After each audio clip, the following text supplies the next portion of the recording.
All right, so 2.1a is linear equations in two variables, and the basic main topics in this section are graphing lines and finding the slope of lines, okay? So we're kind of from what we've been doing.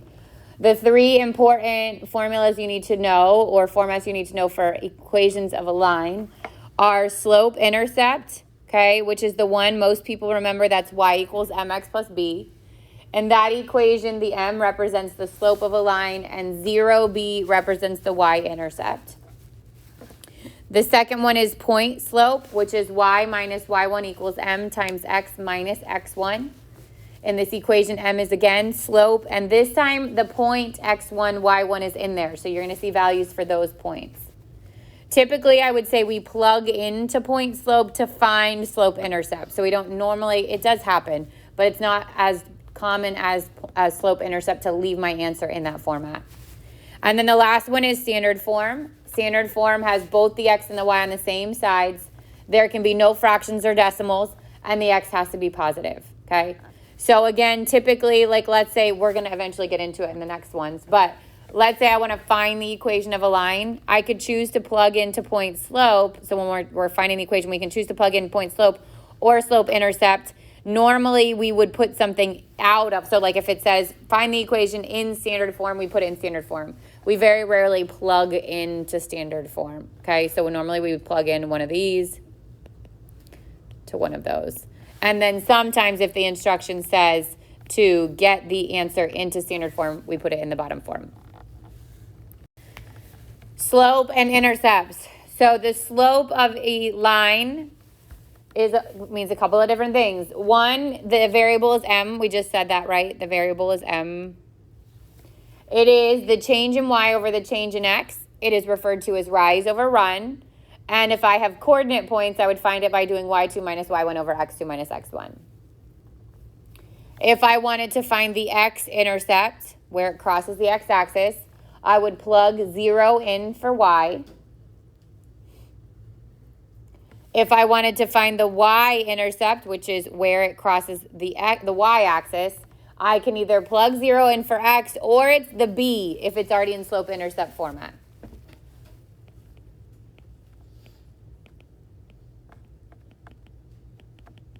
So if it's already in already in y equals mx plus b format, then it's just the b. The slope is what causes your line to rise or fall as you move from left to right. So it could be positive, it could be negative, right? Positive slope rises as you move from left to right. Negative falls as you move from left to right. And then you're going to see in a second there are special cases where it's 0 and where it's undefined, which is here. So vertical and horizontal lines. Vertical line, obviously up and down, okay? The slope of this is undefined, or we say there's no slope. This would be, the equation would be x equals a number and there would be no y. So it could be x equals 1, x equals a third, x equals -5. It could be any number, but there's no y in that equation. And then horizontal is a horizontal line, okay? The slope is 0, and the y would equal a number, there'd be no x. So it could be y equals 2, or y equals a half, or y equals -10, something like that. And I would have to know that that's a horizontal line, where slope is 0. All right, so the first thing we're going to do is graph these lines.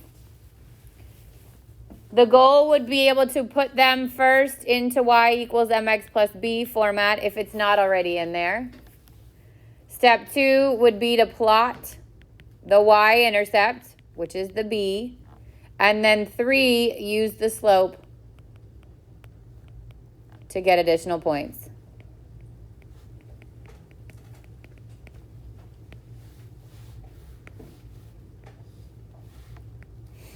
You only need 2 points to plot a line. I would say 3 makes you sure your line is correct.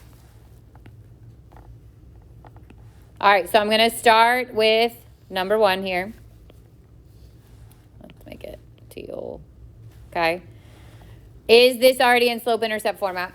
Yes. So my b is the 1, which means I'm going to go to my graph. I'm going to plot a point at +1. And then my slope is 2/3. That means I'm going up 2 and to the right 3. Or I can reverse that and make them both negative, down 2 and to the left 3. And then just draw your line.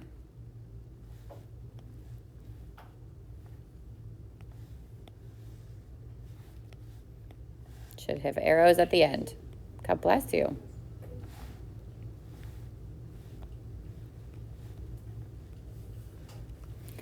Then I go to 2.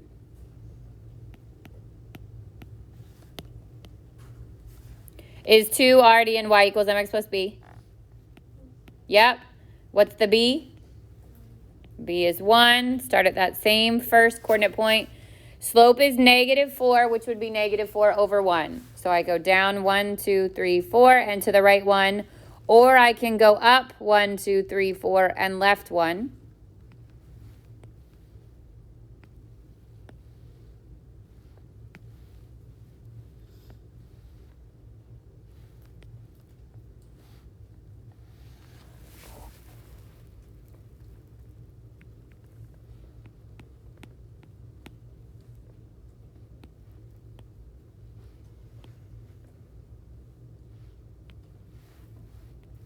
Okay, then I go to 3. Is this in slope-intercept form? No. First thing I got to do is divide everything by 3 to isolate the y. And I end up with y equals 2/3 x minus 1/3. So my b is -1/3. I'm going to start just below my x-axis. And my slope is 2 over 3. So from there, I'm going to go up 1, 2, and to the right 1, 2, 3. Or I can go down 1, 2, and to the left 1, 2, 3.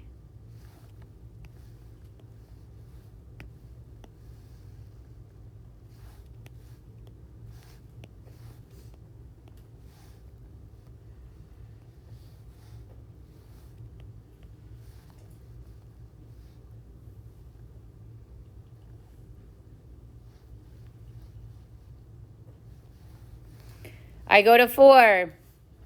Is this in sloped intercept format? No, I got to divide everything by 3. Y equals 5/3. So what's special about this one? There's no x, which tells me it's what kind of line? Good. Horizontal line that passes through 5/3. So I would go to 5/3, which is 1 2/3. I would plot a point, which is like here. And I would just draw a horizontal line through it. I don't need any more points than that.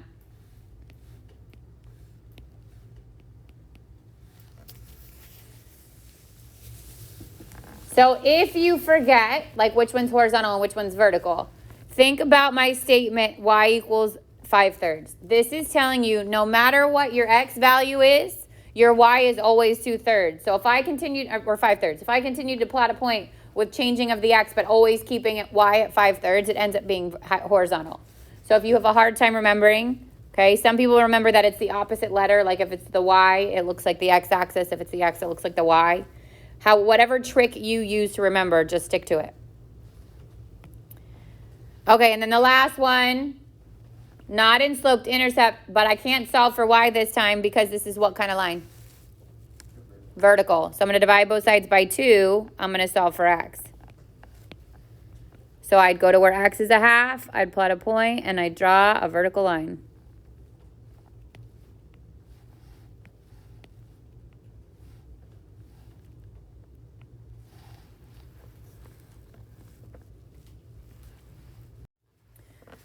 So I got to work to get y on the side by itself. First thing I would do is add the 3x to the other side. 2y equals 3x plus 6.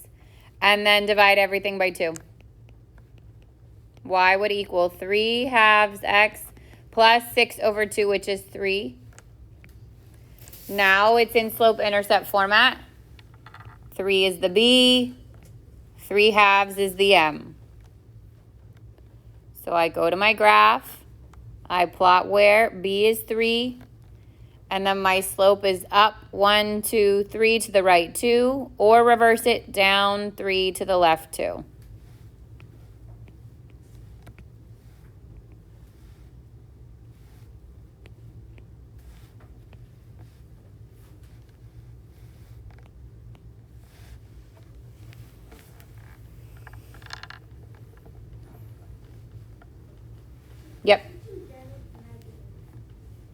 So it's either positive and positive or negative and negative, and it's the same, right? Like if I take 3 halves, it's positive. I can either go up and right because it would be positive and positive, or I can go down and left because it would be negative and negative, which would make it back positive. So if you want to go the other direction, you have to just change both signs. So whichever way you went the first time, if you went up and right, you got to go down and left. If you went up and left, then you're going to go down and right. So you just reverse it. And you don't need to do that. That's just to get you the other point.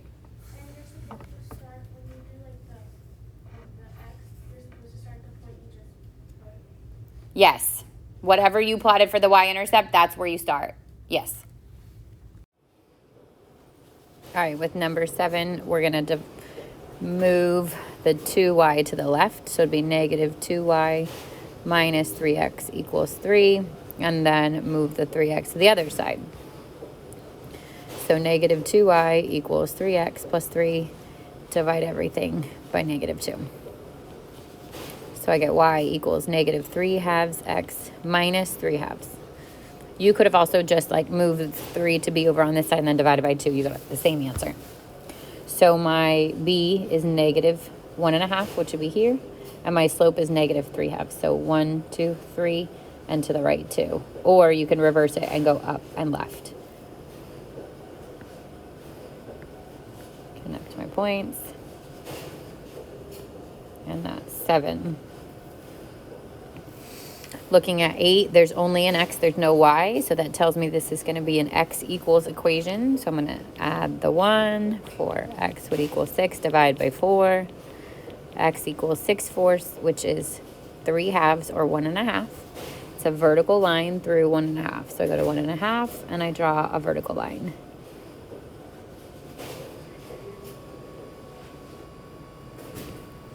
For 9, I want to solve for y. So I'm going to subtract the 2/3 x. I get 4y equals negative 2/3 x plus 7. Divide everything by 4. Y would equal, so negative 2/3 divided by 4 is the same thing as multiplying by a 4th. And that's negative 1/6. So I get negative 1/6 x plus 7/4. 7/4 is 1 3/4. So I'm going to start there. And then I count down 1 and to the right 1, 2, 3, 4, 5, 6. You could also go up 1 and left 1, 2, 3, 4, 5, 6.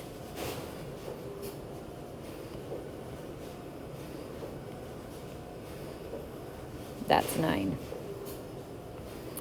Looking at 10, I would just divide everything by negative 3. And I get y equals 2/3 x plus 1/3. So I start at positive 1/3 and I go up 2 and to the right 3, down 2 and to the left 3.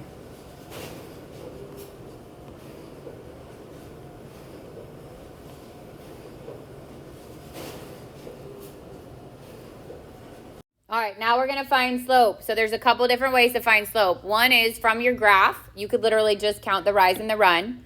The second way is given points, which we'll get to on the bottom here. And the third way is from the equation. So if I wanted to find slope from an equation, I'm going to get it into y equals mx plus b format.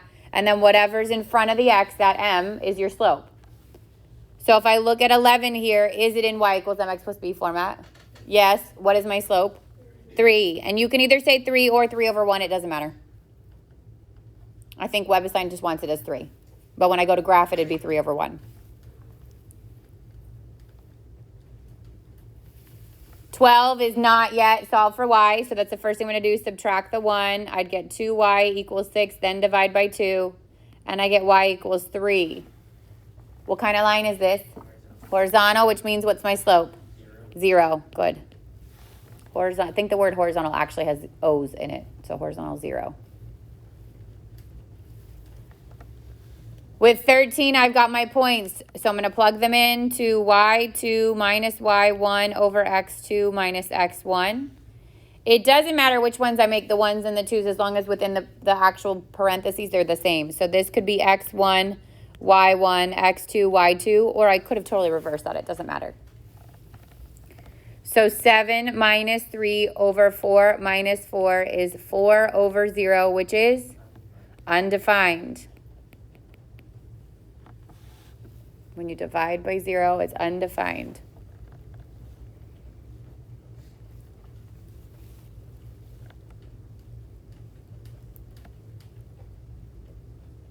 What would you have to do first to 14? Good. So divide everything by 2. So this cancels y equals, when I do 2/3 divided by 2, it's the same thing as 2/3 times a half, and these are going to cancel. So my slope just becomes 1/3. You can keep going for your y-intercept, but you don't even need it because the goal here is the slope. So once you have it, you're done.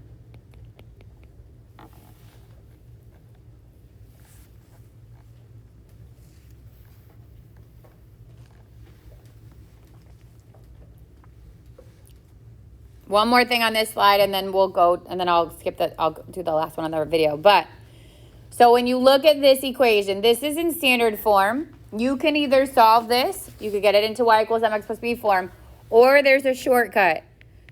So the shortcut for finding slope, when it's in standard form, so it has to be ax plus by equals c, is that it's negative a over b. So if this is ax plus by equals c, then I change the sign on what's here, so it's negative 2 over what's here, which is 3. So if it's in standard form, you can use negative a over b. If you don't remember it, you solve it for y. So I would have gotten 3y equals negative 2x plus 5, divided both sides by 3, and y equals negative 2/3 x plus 5/3. Which means my slope is negative 2/3. So again, if you don't remember the formula, or the shortcut, just get it equal to y, and you'll find it. All right, finishing the last example on this one. So this would be x1, y1, x2, y2. 3 minus 3 over 4 minus 5 would be 0 over negative 1, which is 0. For 17, I'm going to move the 3x. For y equals negative 3x plus 5, divide by 4. And I'm just looking for slope, so it's negative 3/4. You can also use your negative a over b on this because this was in standard form. So negative 3 over 4 would be the same answer. This is x1, y1, x2, y2, 5 minus 2 over 4 minus a negative 3. And I get 3/7. Here, there's just an x. So I can work through the process of solving it, or I can recognize there's just an x with no y. And x equals is a vertical line, and that slope is undefined. So no slope or undefined. x1, y1, x2, y2, negative 5 minus a negative 2, negative 3 minus a negative 1, and I get negative 3 over negative 2, which is 3/2. And that wraps up 2.1a.